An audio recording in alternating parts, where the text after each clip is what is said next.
Bonjour à vous et bienvenue au cours de biotechnologie. Installez-vous avec de quoi noter et nous allons commencer. Nous allons attaquer la troisième partie de ce chapitre numéro 3, microbiologie. Ce chapitre traite des agents antimicrobiens. Donc, il faut savoir que les agents antimicrobiens ont pour but de contrôler le développement des micro-organismes. En effet, certains micro-organismes peuvent avoir un effet nuisible sur l'homme et sur les animaux. Ce sont les micro-organismes dits pathogènes, mais également sur les produits de l'activité humaine. Ils peuvent altérer les aliments ou entraîner d'autres dégradations. Il est donc parfois nécessaire de contrôler le développement microbien. Ces agents antimicrobiens peuvent être classés selon 3 catégories en fonction de leur nature: les agents physiques, chimiques ou les antibiotiques, comme nous allons le voir dans ce chapitre. Les agents antimicrobiens peuvent soit tuer les micro-organismes ou encore inhiber leur croissance.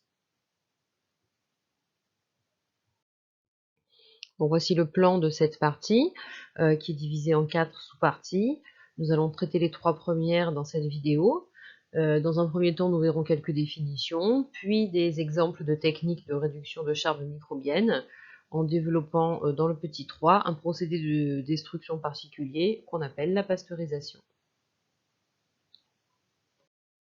Nous allons commencer par quelques définitions.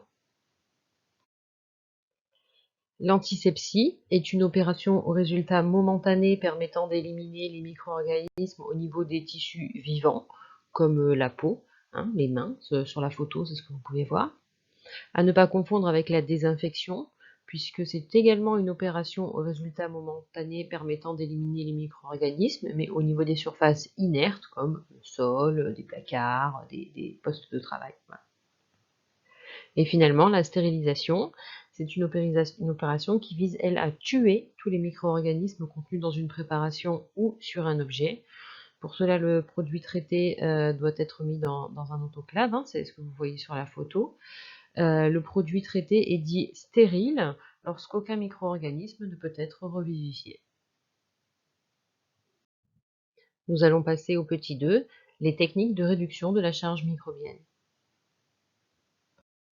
Donc ces techniques sont classées en fonction des procédés utilisés. Nous allons traiter dans un premier temps les techniques utilisant la chaleur comme procédé de réduction de la charge microbienne. Donc la chaleur a pour but principalement de dénaturer les protéines. Donc c'est via cette dénaturation protéique que les micro-organismes vont être détruits. Donc la première, c'est la stérilisation par autoclavage dont on vient de parler. C'est une stérilisation qu'on appelle à chaleur humide, puisque les objets ou les milieux à stériliser sont placés dans une enceinte fermée, que l'on chauffe à 121 degrés pendant 20 minutes avec de l'eau sous pression.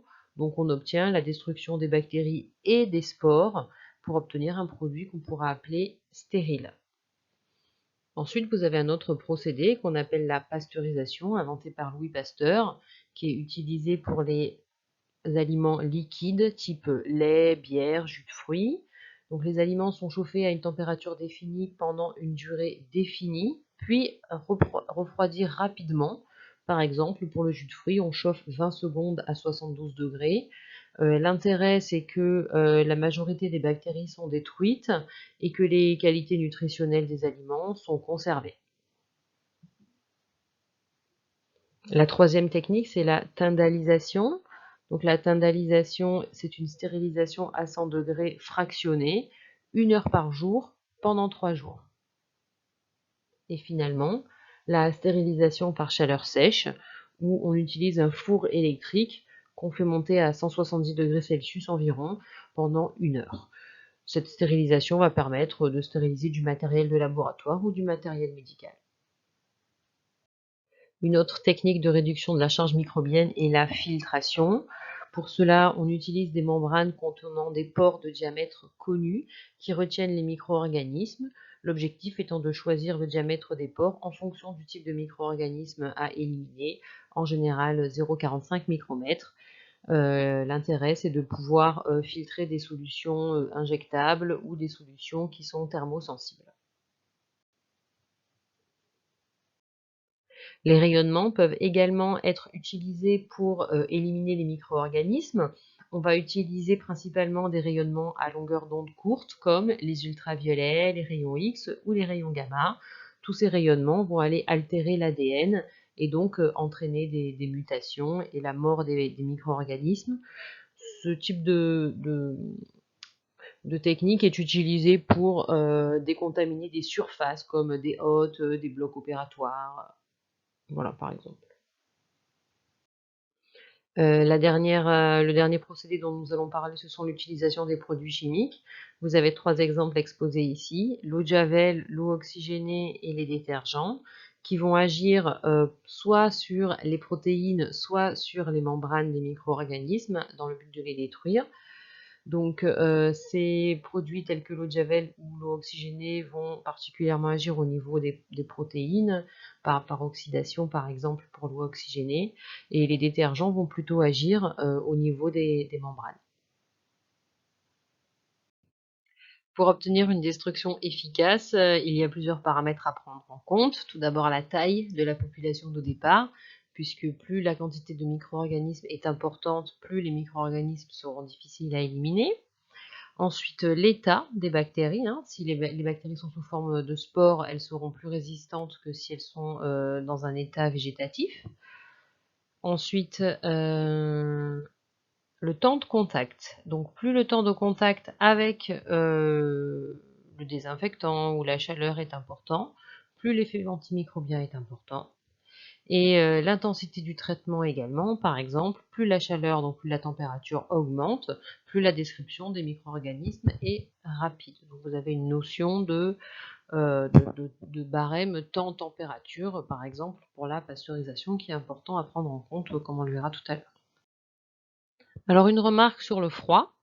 Les températures froides ou négatives ne détruisent pas les micro-organismes, hein, puisque ces températures ralentissent la croissance. Pour preuve, la conservation des bactéries se fait à moins 80 degrés. On va passer au grand 3, petit 3, procédé de destruction. On va prendre l'exemple de la pasteurisation. Donc le principe de la pasteurisation est le suivant. Les aliments sont chauffés à une température définie pendant une durée définie, puis refroidis rapidement. On a vu l'exemple du jus de fruits, 20 secondes à 72 degrés Celsius. La majorité des bactéries sont détruites, mais pas les spores. Cependant, cette technique a l'avantage de préserver les qualités nutritionnelles des aliments, comme les vitamines. Voici un schéma simplifié rappelant le principe de la pasteurisation du lait, puisqu'on ne pasteurise que des liquides. Le lait entre dans le tuyau et les enzymes qu'il contient sont actifs. Après chauffage, les enzymes sont dénaturées et deviennent incapables de fonctionner correctement. Donc les bactéries fonctionnent grâce à leurs enzymes. Il y a ensuite un refroidissement.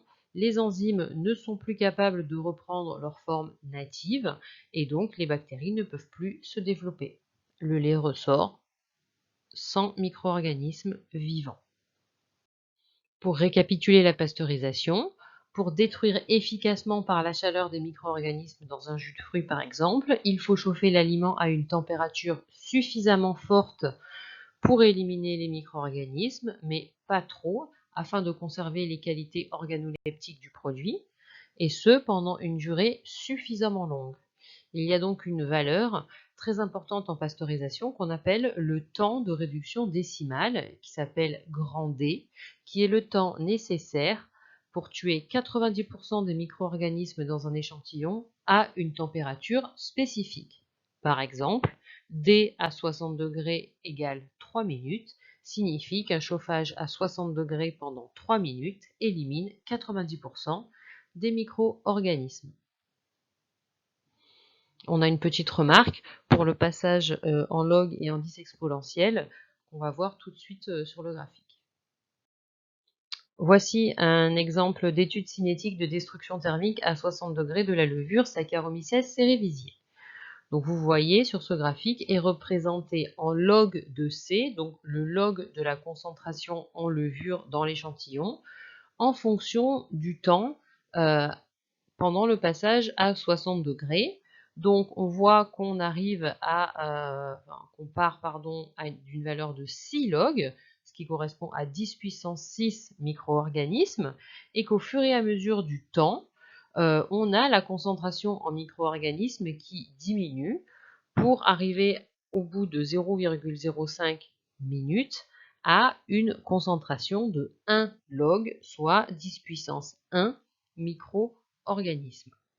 La question sur ce type de graphique, c'est déterminer D, en rappelant que D est le temps de réduction décimale, c'est-à-dire le temps nécessaire pour tuer 90% des micro-organismes présents. Ici, ça correspond au temps permettant de diminuer la valeur du log de 1, donc de passer par exemple de 6 à 5 ou de 5 à 4. Voici la réponse.